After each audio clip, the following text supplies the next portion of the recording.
A Tale of Two Cities by Charles Dickens. Book the Third, The Track of a Storm. Chapter 14, The Knitting Done. In that same juncture of time when the 52 awaited their fate, Madame Defarge held darkly ominous counsel with The Vengeance and Jacques Three of the Revolutionary Jury.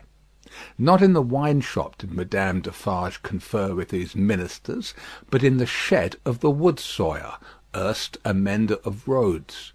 The sawyer himself did not participate in the conference, but abided at a little distance, like an outer satellite who is not to speak until required, or to offer an opinion until invited. "But our Defarge," said Jacques Three, "is undoubtedly a good Republican, eh?" "There is no better," the voluble Vengeance protested in her shrill notes, "in France." "Peace, little Vengeance," said Madame Defarge, laying her hand with a slight frown on her lieutenant's lips. "Hear me speak. My husband, fellow citizen, is a good Republican and a bold man. He has deserved well of the Republic, and possesses its confidence. But my husband has his weaknesses, and he is so weak as to relent towards this doctor." "It is a great pity," croaked Jacques Three, dubiously shaking his head, with his cruel fingers at his hungry mouth. "It is not quite like a good citizen. It is a thing to regret." "See you," said Madame, "I care nothing for this doctor, I. He may wear his head or lose it for any interest I have in him. It is all one to me. But the Evrémonde people are to be exterminated, and the wife and child must follow the husband and father." "She has a fine head for it," croaked Jacques Three. "I have seen blue eyes and golden hair there, and they looked charming when Samson held them up." Ogre that he was, he spoke like an epicure. Madame Defarge cast down her eyes and reflected a little. "The child also," observed Jacques Three, with a meditative enjoyment of his words, "has golden hair and blue eyes, and we seldom have a child there. It is a pretty sight." "In a word," said Madame Defarge, coming out of her short abstraction, "I cannot trust my husband in this matter. Not only do I feel since last night that I dare not confide to him the details of my projects, but also I feel that if I delay there is danger of his giving warning, and then they might escape." "That must never be," croaked Jacques Three. "No one must escape. We have not half enough as it is. We ought to have 60 a day." "In a word," Madame Defarge went on, "my husband has not my reason for pursuing this family to annihilation, and I have not his reason for regarding this doctor with any sensibility. I must act for myself, therefore. Come hither, little citizen." The wood sawyer, who held her in the respect, and himself in the submission, of mortal fear, advanced with his hand to his red cap. "Touching those signals, little citizen," said Madame Defarge sternly, "that she made to the prisoners, you are ready to bear witness to them this very day?" "Ay, ay, why not?" cried the sawyer. "Every day, in all weathers, from 2 to 4, always signalling, sometimes with the little ones, sometimes without. I know what I know. I have seen with my eyes."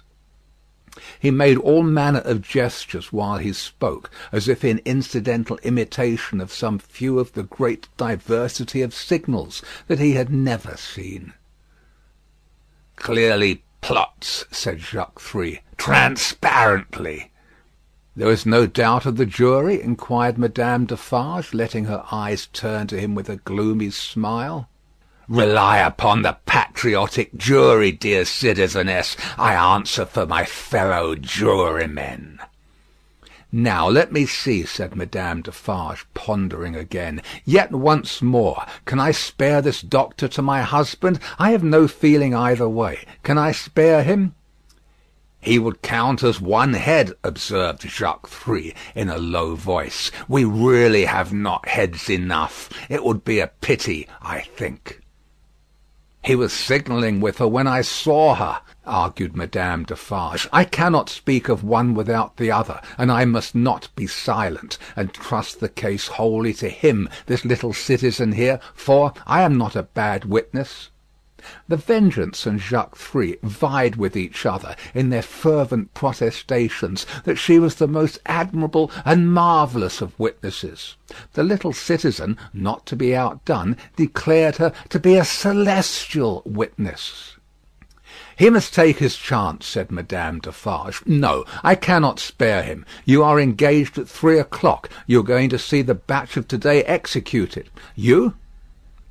The question was addressed to the wood sawyer, who hurriedly replied in the affirmative, seizing the occasion to add that he was the most ardent of republicans, and that he would be in effect the most desolate of republicans if anything prevented him from enjoying the pleasure of smoking his afternoon pipe in the contemplation of the droll national barber. He was so very demonstrative herein that he might have been suspected, perhaps was, by the dark eyes that looked contemptuously at him out of Madame Defarge's head, of having his small individual fears for his own personal safety every hour in the day. "I," said Madame, "am equally engaged at the same place. After it is over, say at 8 to-night, come you to me in Saint Antoine, and we will give information against these people at my section." The wood sawyer said he would be proud and flattered to attend the citizeness. The citizeness looking at him, he became embarrassed, evaded her glance as a small dog would have done, retreated among his wood, and hid his confusion over the handle of his saw. Madame Defarge beckoned the juryman and the Vengeance a little nearer to the door, and there expounded her further views to them thus: "She will now be at home, awaiting the moment of his death. She will be mourning and grieving. She will be in a state of mind to impeach the justice of the Republic. She will be full of sympathy with its enemies. I will go to her." "What an admirable woman! What an adorable woman!" exclaimed Jacques Three, rapturously. "Ah, my cherished!" cried the Vengeance, and embraced her. "Take you my knitting," said Madame Defarge, placing it in her lieutenant's hands, "and have it ready for me in my usual seat. Keep me my usual chair. Go you there straight, for there will probably be a greater concourse than usual to-day." "I willingly obey the orders of my chief," said the Vengeance with alacrity, and kissing her cheek. "You will not be late?" "I shall be there before the commencement." "And before the tumbrils arrive. Be sure you are there, my soul," said the Vengeance, calling after her, for she had already turned into the street. "Before the tumbrils arrive." Madame Defarge slightly waved her hand to imply that she heard, and might be relied upon to arrive in good time, and so went through the mud and round the corner of the prison wall. The Vengeance and the juryman, looking after her as she walked away, were highly appreciative of her fine figure and her superb moral endowments. There were many women at that time upon whom the time laid a dreadfully disfiguring hand, but there was not one among them more to be dreaded than this ruthless woman, now taking her way along the streets, of a strong and fearless character, of shrewd sense and readiness, of great determination, of that kind of beauty which not only seems to impart to its possessor firmness and animosity, but to strike into others an instinctive recognition of those qualities. The troubled time would have heaved her up under any circumstances. But, imbued from her childhood with a brooding sense of wrong and an inveterate hatred of a class, opportunity had developed her into a tigress. She was absolutely without pity. If she ever had the virtue in her, it had quite gone out of her.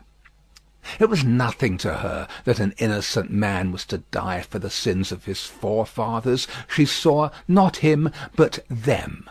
It was nothing to her that his wife was to be made a widow and his daughter an orphan. That was insufficient punishment, because they were her natural enemies and her prey, and as such had no right to live. To appeal to her was made hopeless by her having no sense of pity, even for herself. If she had been laid low in the streets in any of the many encounters in which she had been engaged, she would not have pitied herself; nor, if she had been ordered to the axe to-morrow, would she have gone to it with any softer feeling than a fierce desire to change places with the man who sent her there. Such a heart Madame Defarge carried under her rough robe.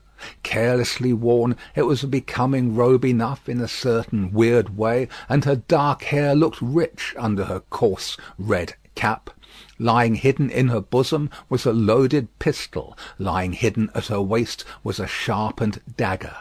Thus accoutred, and walking with the confident tread of such a character, and with the supple freedom of a woman who had habitually walked in her girlhood barefooted and bare-legged on the brown sea sand, Madame Defarge took her way along the streets. Now, when the journey of the travelling coach, at that very moment waiting for the completion of its load, had been planned out last night, the difficulty of taking Miss Pross in it had much engaged Mr. Lorry's attention. It was not merely desirable to avoid overloading the coach, but it was of the highest importance that the time occupied in examining it and its passengers should be reduced to the utmost, since their escape might depend on the saving of only a few seconds here and there.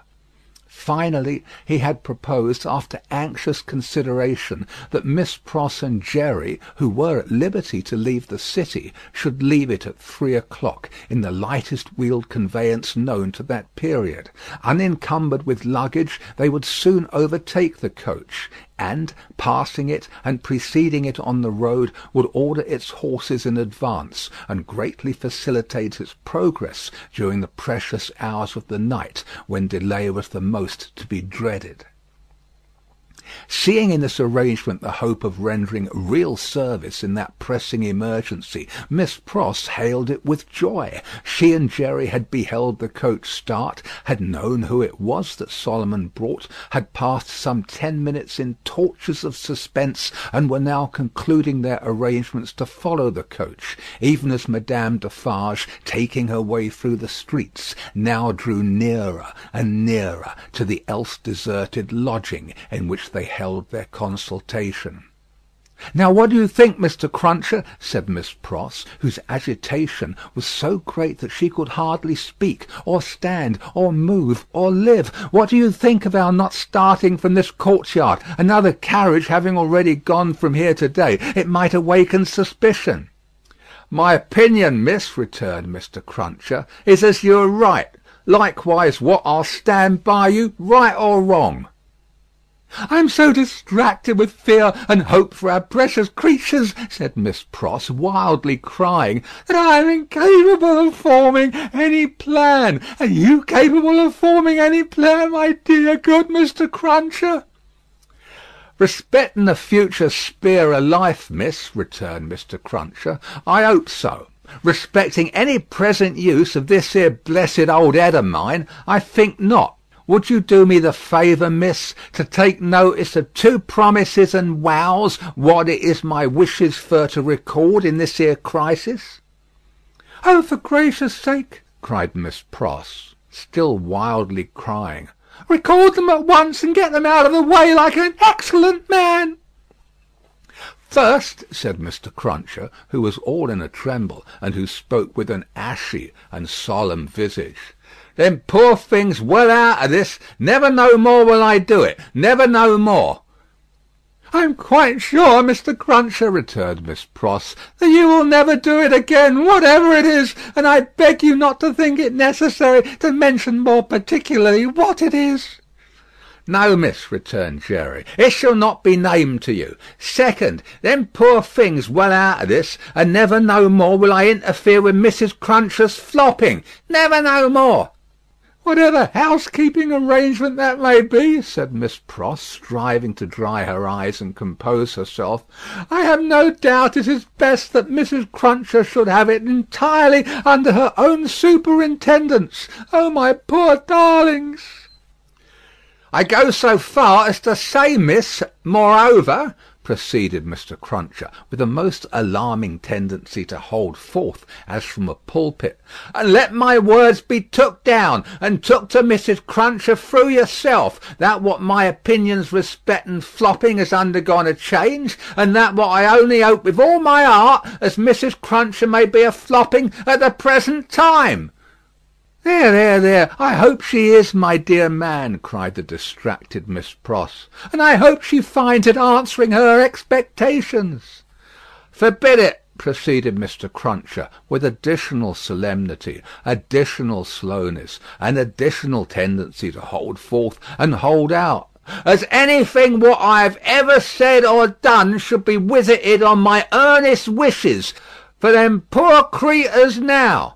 Forbid it as we shouldn't all flop, if it was anyways conwenient, to get 'em out of this here dismal risk. Forbid it, miss. What I say, forbid it." This was Mr. Cruncher's conclusion, after a protracted but vain endeavour to find a better one. And still Madame Defarge, pursuing her way along the streets, came nearer and nearer. "If we ever get back to our native land," said Miss Pross, "you may rely upon my telling Mrs. Cruncher as much as I may be able to remember and understand of what you have so impressively said; and at all events you may be sure that I shall bear witness to your being thoroughly in earnest at this dreadful time. Now, pray, let us think, my esteemed Mr. Cruncher, let us think." Still Madame Defarge, pursuing her way along the streets, came nearer and nearer. "If you were to go before," said Miss Pross, "and stop the vehicle and horses from coming here, and were to wait somewhere for me, wouldn't that be best?" Mr. Cruncher thought it might be best. "Where could you wait for me?" asked Miss Pross. Mr. Cruncher was so bewildered that he could think of no locality but Temple Bar. Alas, Temple Bar was hundreds of miles away, and Madame Defarge was drawing very near indeed. "By the cathedral door," said Miss Pross. "Would it be much out of the way to take me in near the great cathedral door between the two towers?" "No, miss," answered Mr. Cruncher. "Then, like the best of men," said Miss Pross, "go to the posting-house straight, and make that change." "I am doubtful," said Mr. Cruncher, hesitating and shaking his head, "about leaving of you, you see. We don't know what may happen." "Heaven knows we don't," returned Miss Pross. "But have no fear for me. Take me in at the cathedral at 3 o'clock, or as near it as you can, and I am sure it will be better than our going from here. I feel certain of it. There, bless you, Mr. Cruncher. Think not of me, but of the lives that may depend on both of us." This exordium, and Miss Pross's two hands in quite agonised entreaty clasping his, decided Mr. Cruncher. With an encouraging nod or two, he immediately went out to alter the arrangements, and left her by herself to follow as she had proposed. The having originated a precaution which was already in course of execution was a great relief to Miss Pross. The necessity of composing her appearance, so that it should attract no special notice in the streets, was another relief. She looked at her watch, and it was 20 minutes past 2. She had no time to lose, but must get ready at once. Afraid, in her extreme perturbation, of the loneliness of the deserted rooms, and of half-imagined faces peeping from behind every open door in them, Miss Pross got a basin of cold water, and began laving her eyes, which were swollen and red. Haunted by her feverish apprehensions, she could not bear to have her sight obscured for a minute at a time by the dripping water, but constantly paused and looked round to see that there was no one watching her. In one of those pauses she recoiled and cried out, for she saw a figure standing in the room. The basin fell to the ground broken, and the water flowed to the feet of Madame Defarge. By strange, stern ways, and through much staining blood, those feet had come to meet that water. Madame Defarge looked coldly at her, and said, "The wife of Evrémonde, where is she?" It flashed upon Miss Pross's mind that the doors were all standing open, and would suggest the flight. Her first act was to shut them. There were 4 in the room, and she shut them all. She then placed herself before the door of the chamber which Lucy had occupied.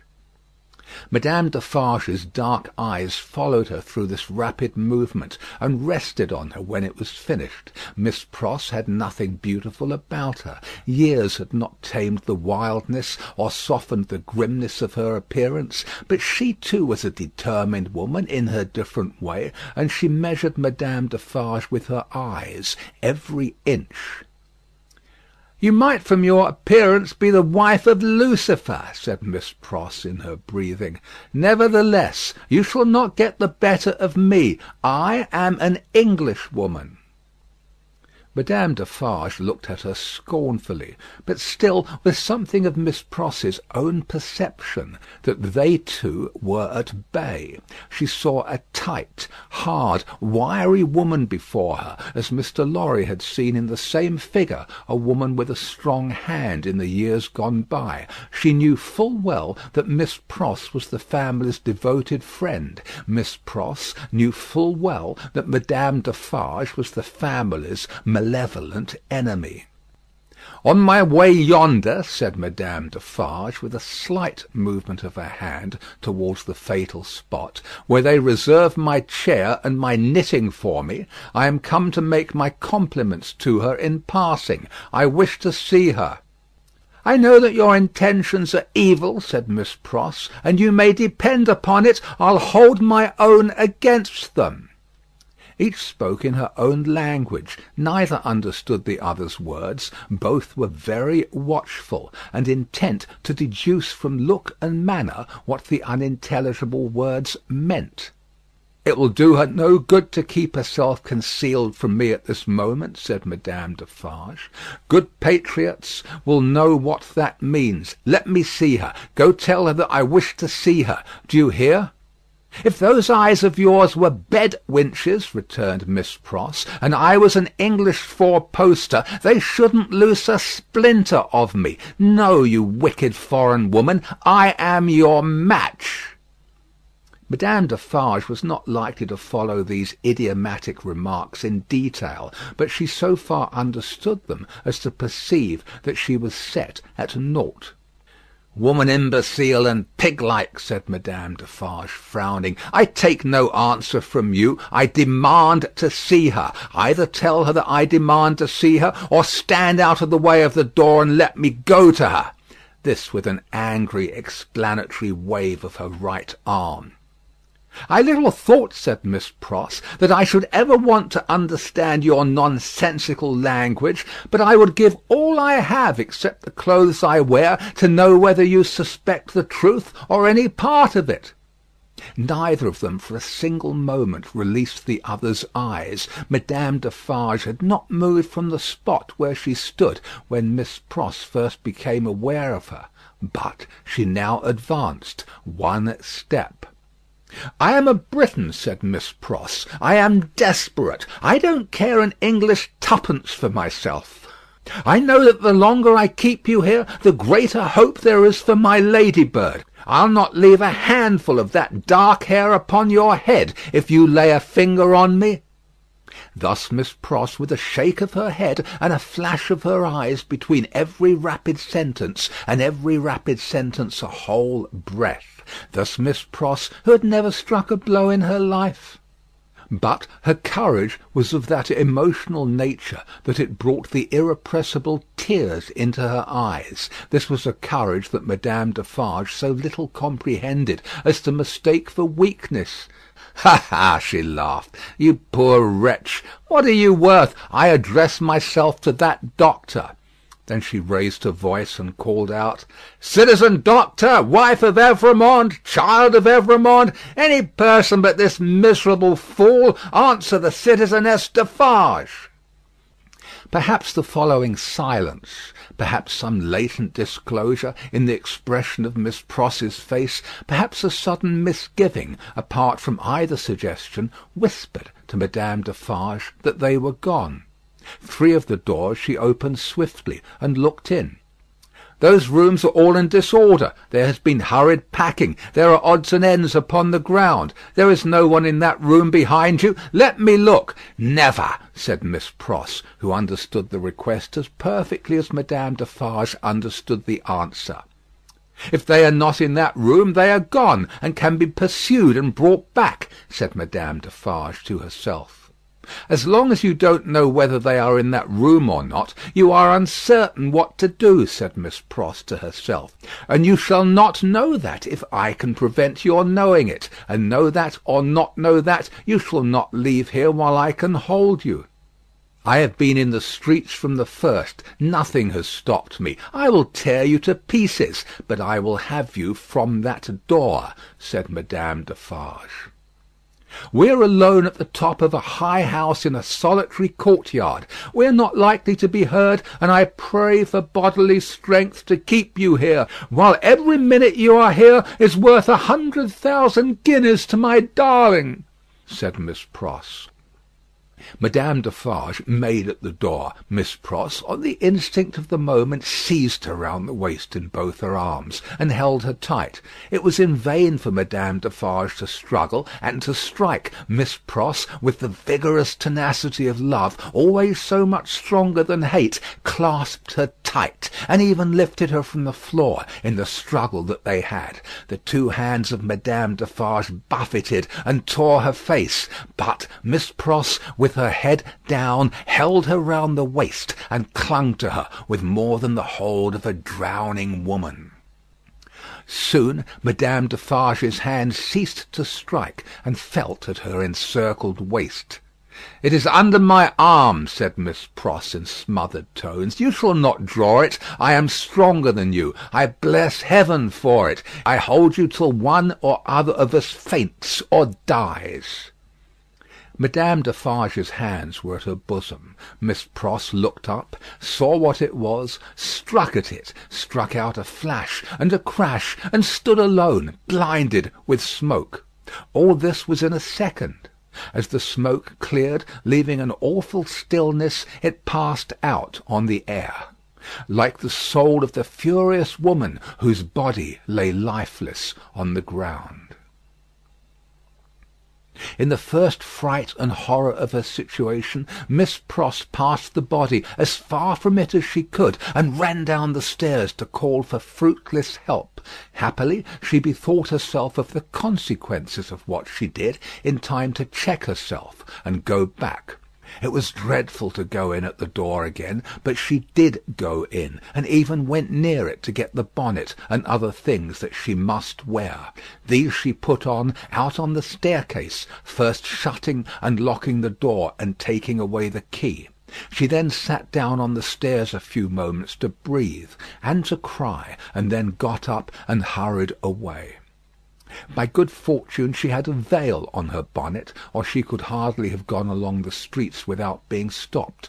By good fortune, too, she was naturally so peculiar in appearance as not to show disfigurement like any other woman. She needed both advantages, for the marks of gripping fingers were deep in her face, and her hair was torn, and her dress, hastily composed with unsteady hands, was clutched and dragged 100 ways.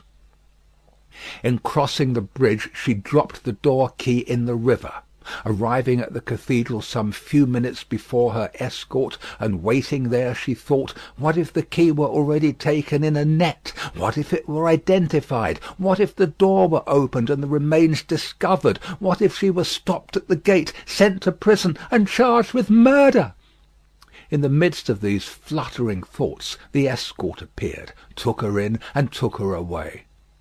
"Is there any noise in the streets?" she asked him. "The usual noises," Mr. Cruncher replied. and looked surprised by the question and by her aspect. "I don't hear you," said Miss Pross. "What do you say?" It was in vain for Mr. Cruncher to repeat what he said. Miss Pross could not hear him. "So I'll nod my head," thought Mr. Cruncher, amazed. "At all events she'll see that." And she did. "Is there any noise in the streets now?" asked Miss Pross again, presently. Again Mr. Cruncher nodded his head. "I don't hear it." "Gone deaf in an hour," said Mr. Cruncher, ruminating, with his mind much disturbed. "What's come to her?" "I feel," said Miss Pross, "as if there has been a flash and a crash, and that crash was the last thing I should ever hear in this life." "Blest if she ain't in a queer condition," said Mr. Cruncher, more and more disturbed. "What can she have been a-taking to keep her courage up? Hark, there's a roll of them dreadful carts. You can hear that, miss?" "I can hear," said Miss Pross, seeing that he spoke to her, "nothing. Oh, my good man, there was first a great crash, and then a great stillness, and that stillness seems to be fixed and unchangeable, never to be broken any more as long as my life lasts." "If she don't hear the roll of those dreadful carts, now very nigh their journey's end," said Mr. Cruncher, glancing over his shoulder, "it's my opinion that indeed she never will hear anything else in this world." And indeed she never did. End of Book 3, Chapter 14.